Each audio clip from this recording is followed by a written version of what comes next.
Hi, I'm Christy Cordingley, and this is my show, The Flare Up Show, and this special episode is produced in partnership with Clarissa Burt and In the Limelight Media. I originally created this show to advocate for myself through chronic illness, but today it's grown into a wellness show that's listened to all over the world. I love to practice well-being for the whole being.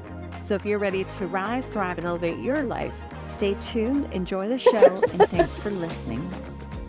Hello and welcome to the Flare Up Show, and this show is produced by In the Limelight Media and Clarissa Burt. And today I have the renowned Dr. Steven Sideroff. He's an internationally recognized speaker and authority on resilience, longevity, addiction, optimal performance, and mental health. He has published pioneering research in these fields.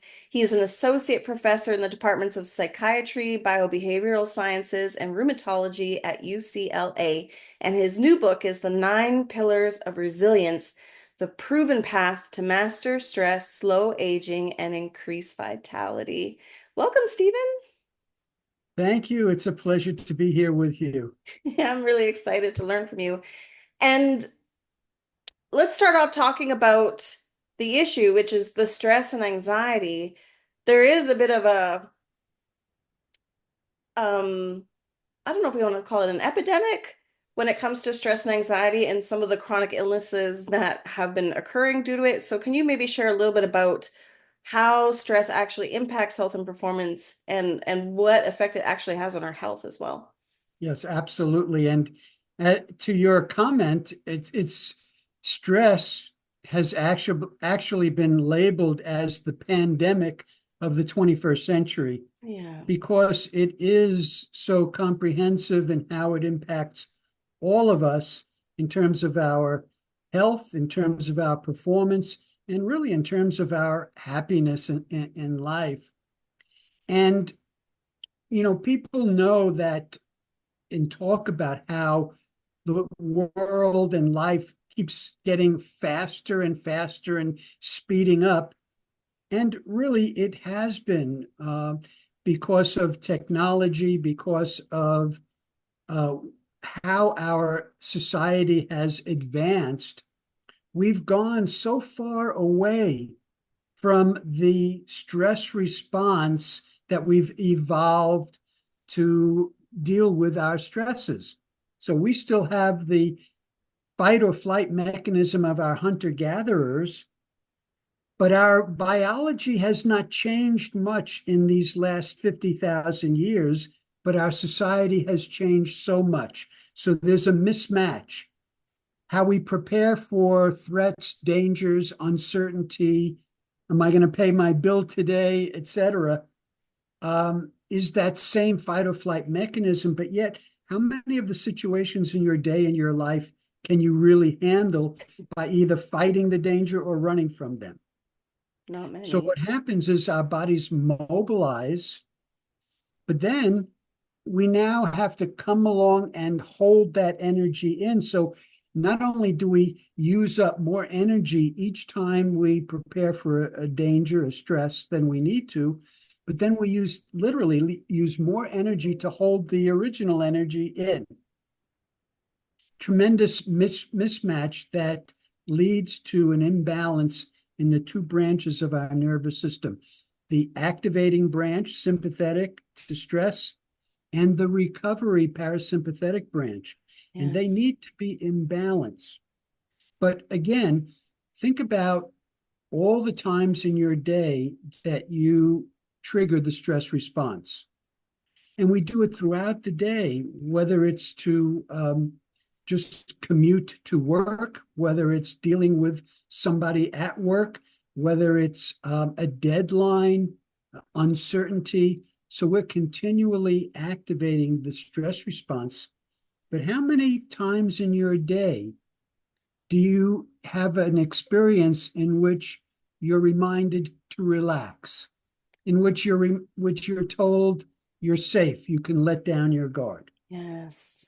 We don't have that at all in our day. So it all contributes to this mismatch and this imbalance that everybody is experiencing by physical symptoms, perhaps palpitations in their heart, GI type problems, aches, difficulty falling asleep. And then on top of that, we have the cognitive impact of the stress response as well. So there's good reasons why people are feeling like their stress is out of control or there's so much on their plate that they are feeling very stressed. I am just writing down words so I don't forget to ask because I thought of a couple things as you were talking, and I hope it's okay to go a little bit off script, but Of course. I love when you talk about like the hunter gatherer and these mechanisms we have, in our, I call it the lizard brain, right? That's our instinct to, but our brain doesn't know that it's not a saber-toothed tiger chasing us. It's just my kid didn't take out the garbage. Now I have to confront him on it, right? Like the body doesn't know because a lot of these stress responses, they're actually physical responses. Our body is responding to environment with sort of ancient programming, right? So we feel it, and that's why we get this physical response. And you said it goes up to the head. And I do believe a lot of the things we think actually come from what we physically experience. And I wanted to ask, I hear a lot about other fear responses like fawn and freeze. Are those things that we've sort of started to develop evolutionary, like this is just theory, it's not science. Uh, as we learn that fight and flight don't always work, is that where these are coming from now? As we're seeing like the fawning and the, really trying to create a safe space between people by complimenting and that type of thing. Well, the freeze response is actually a more primitive Hmm. defense mechanism than the fight or flight. Oh, wow. Yeah. So the freeze mechanism occurs when there's real serious danger and we have no way to escape from it. So, if we observe, say, the possum, you hear this Play expression, dead. playing possum. What that's about is the possum, when faced with a fox and there's no escape, goes into this fugue state, literally goes semi-unconscious, almost like fainting. Hmm. It is fainting. Now, from an evolutionary perspective, it has two purposes. Number one, there's a chance that the fox will think that the animal is dead, and they tend to not go after prey that's already dead, and they may just leave the scene, and the possum lives to see another day. Or even if it gets attacked, it doesn't feel the pain as much when it's being killed. So, but when the possum comes out of it, it sort of shakes off the experience and goes off as if nothing has happened. But when we have a trauma response, that is the freeze response, but it literally alters our nervous system Hmm. and it creates an instability in our nervous system. So when we have trauma in our history, in our childhood, it leaves us actually more vulnerable to stress because we're less capable of responding in appropriate ways. We may freeze because that was what we learned to do as a child, Yes. and that will never serve us in the real world. No, thank you. Thank you for sharing that. I really appreciate it. Makes a lot of sense. So, how do we get there? Why do people have so much difficulty managing their stress? Well, the other piece of it, very important information for everybody, is that I've mentioned the evolutionary mismatch. There's also a developmental mismatch. And so we learn how to handle the stresses of our lives based on the lessons of childhood. We adapt to our small little environment of our home and our primary caregivers. We don't go out and sample hundreds of families and figure out what's the best way to handle Yeah. stress. We learn the lessons we're taught in our primary family. And so, the audience knows that, you grew up with parents who probably weren't the best models of how to handle stress or how to treat their children as well. And many of the lessons we learn in childhood are not intentionally taught to us by our parents. No. Some are the result of just noticing and observing. For example, if you have a parent who's anxious, the message you get is that there's some danger out there. It may not be a real danger. It may be that you have a mother or father who's anxious and is a worrier. And that's how they address and deal with the world. But we don't know this. And so we can unconsciously take on the message that the world is dangerous. If we have a parent that's continually judgmental and critical of us, we take this on and we get the message that there's something about us that's not okay. And this impacts our self-confidence and our ability to handle things in the world, in our lives. All these impact how readily we become stressed, because the more uncertain you are in the world, the more situations you are going to experience as dangerous as a threat, triggering the stress response. And so we also don't learn appropriate ways of recovering from stress. The other fact that's so important and interesting for people to know is that when we're born, our nervous system is not fully developed. Our nervous system develops during the first years of childhood and develops primarily in relation to our primary caregivers. So that here, if you have a parent and the child has gas, right, and is upset and is crying, and the mother gets nervous as not knowing how to deal with that, and the child then is in relationship with a parent who's nervous and anxious, that our nervous system will develop and our response will develop based on that. On the other hand, if we have a parent who's very calm and reassuring, we develop a very different type of nervous system functionality, so to speak. So all of these determine how we get into adulthood and deal with the stresses in our lives.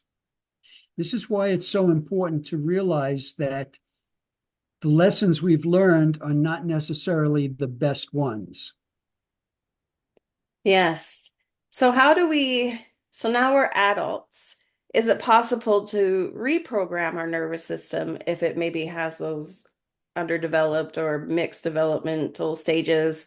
And how do people get beyond some of those feelings? Because even though it may not be as dangerous as it feels, it really feels that dangerous, right? Absolutely. So this is where my model of resilience comes into play. So I've developed a model that has 9 components or pillars to it. And this is the result of my years of studying all the things that go into optimal functioning. Really, when I define resilience, I'm talking about optimal functioning. It's fully adaptive in this moment. And so to answer your correct question, on the one hand, we have these childhood lessons that become a powerful gravitational force. I refer to our primitive Gestalt patterns, in that, you can try and overcome them, but they have a tremendous power and force that just sort of pulls us back into those. People, I'm sure your audience will know that they may try to learn new lessons, but then find they're still dealing with some of their old ways of doing things. The very good news is that in patterns, we have the potential of neuroplasticity. Neuroplasticity is literally the ability we all have to rewire our brains. And it begins with my 5th pillar of resilience, which is mental balance and mastery, and adopting a growth mindset. And a growth mindset means you look at one of your shortcomings and you don't feel stuck with that shortcoming, which would be a fixed mindset. Instead, you say to yourself, how can I learn and grow and overcome this shortcoming? And so that's the start of it. It's the belief that whatever difficulty you have, there is a way of learning and growing and overcoming that. Mm-hmm. The next piece of that is my first pillar, which is our relationship with ourselves. And we all develop based on lessons of childhood, and then those lessons get incorporated into the voice we hear 24/7. Our Mm-hmm. internal voice, I like to refer to it as our old internal parent, because the goal is to move away from that Yes. to a new internal voice that's healthier. The old voice, which I encourage everybody to start paying attention to. How do I talk to myself? Am I critical and judgmental, or am I loving and accepting? Do I look for what can go wrong or what can go right? And so we want to start monitoring how we talk to ourselves, because that's the clue of how we get ourselves in trouble. Yeah. From those old messages. And then I identify in my first pillar the qualities of a healthy internal voice or internal parent that comes from a place of love, compassion, acceptance. That's a big thing, accepting yourself, support, care, and joy. Okay. And so now we have the qualities that become a model for how we want to learn to talk to ourselves. And so I tell people, anytime that you notice an upset, I guarantee we can trace it back to some negative message or fear message that you're giving yourself. What's that message? Okay, that's coming from the lessons of your childhood.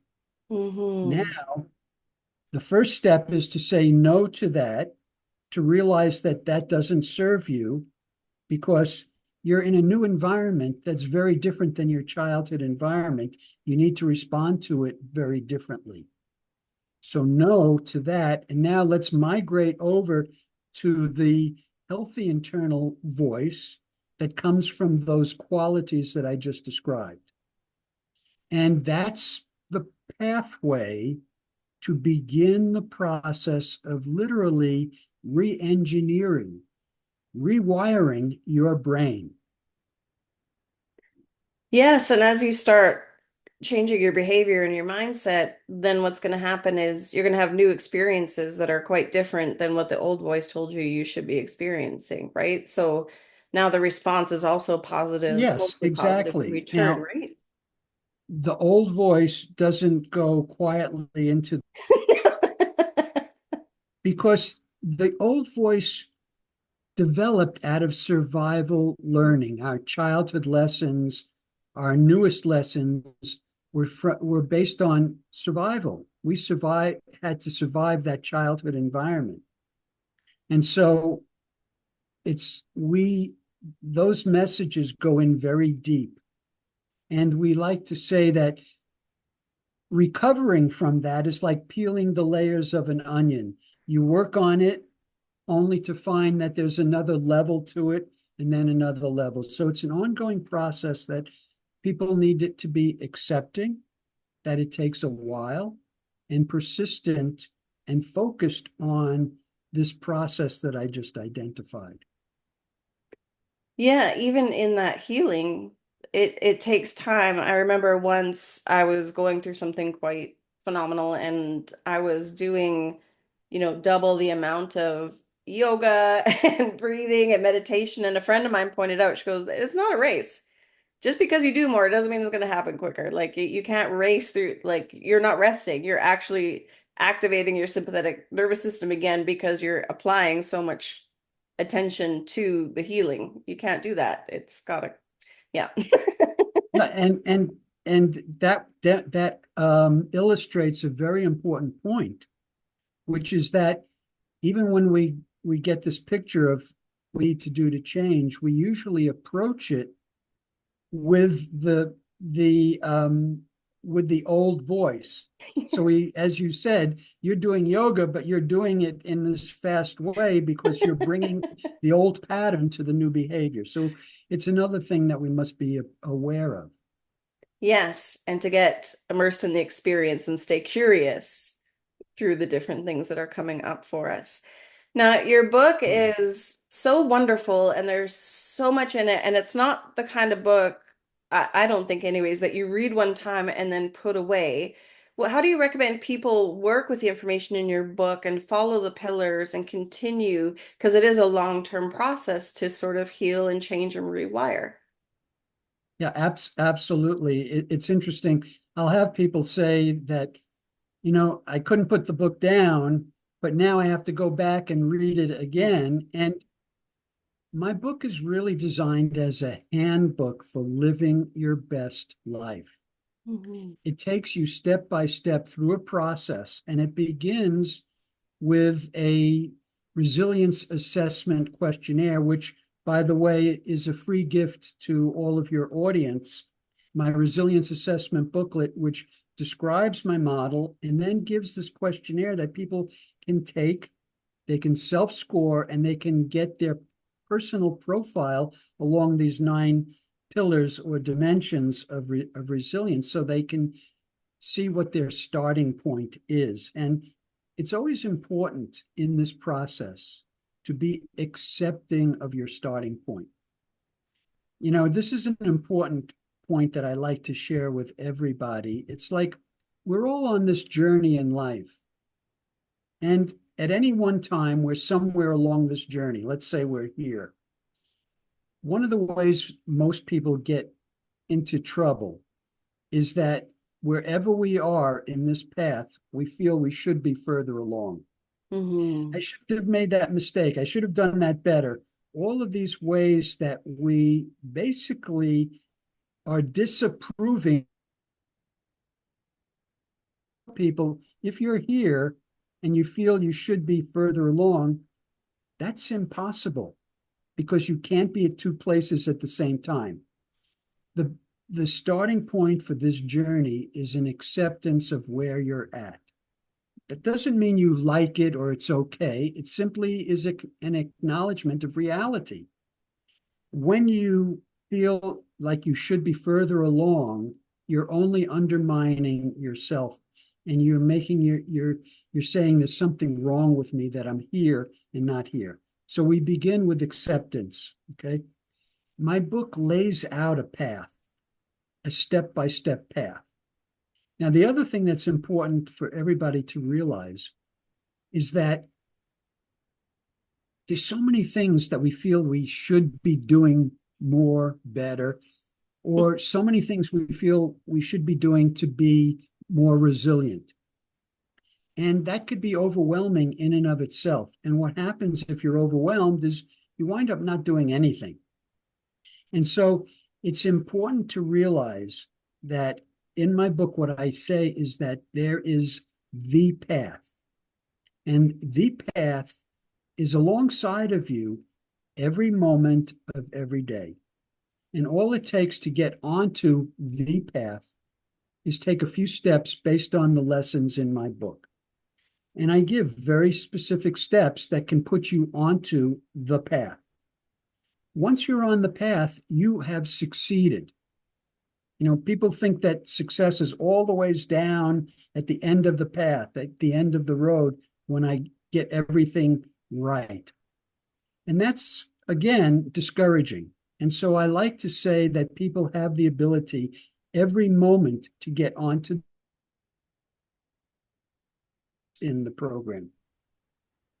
Yeah, chasing the future is like chasing a horizon. It's only going to keep getting further away the more you walk towards it. But I love that you just sort of walk into your own path right now, right here. This is where I need to be. I love that. Yeah. I love that. Thank you. And how else can people work with you and find your work? So my website is drstephensideroff.com, and I have a lot of useful information there. A free audio download.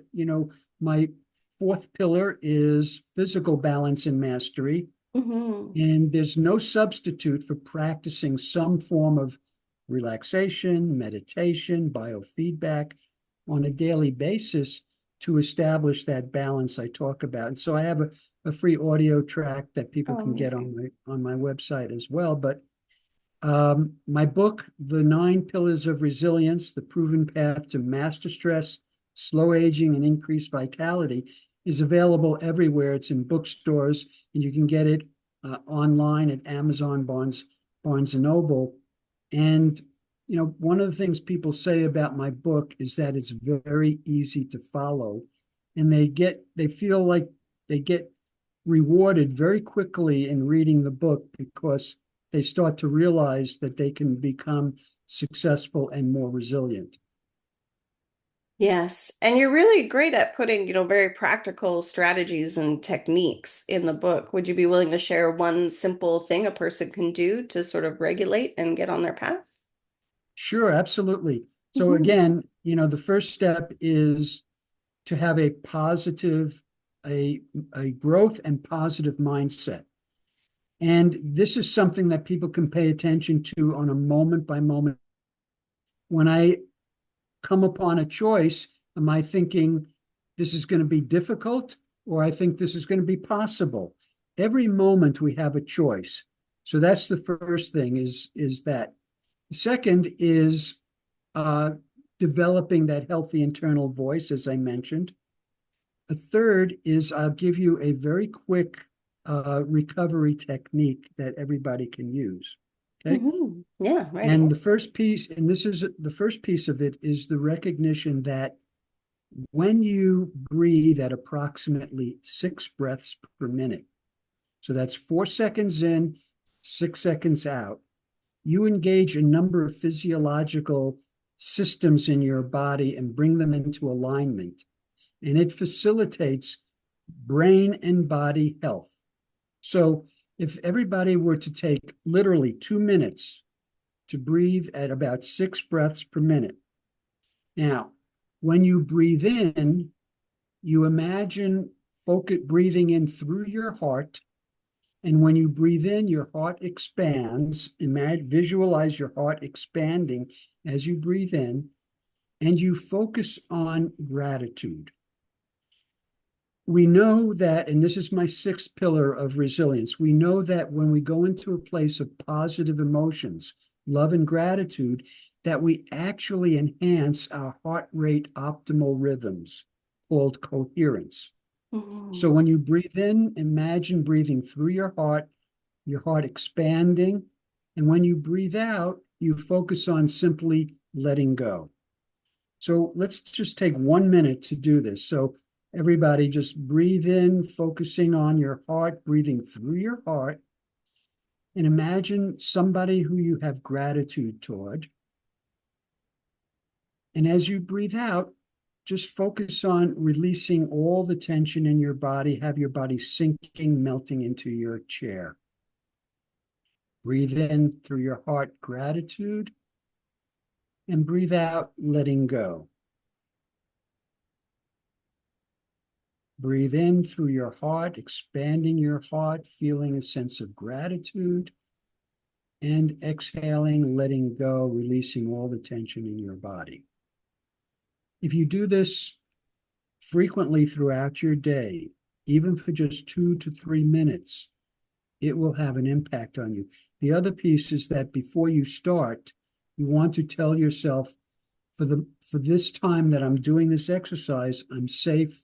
There's no danger. I could let go of everything so that I use this time fully to recover. So you set the stage for the exercise having the full benefit. Thank you. Thank you for sharing that. It was You're really welcome. enlightening and I really enjoyed our conversation.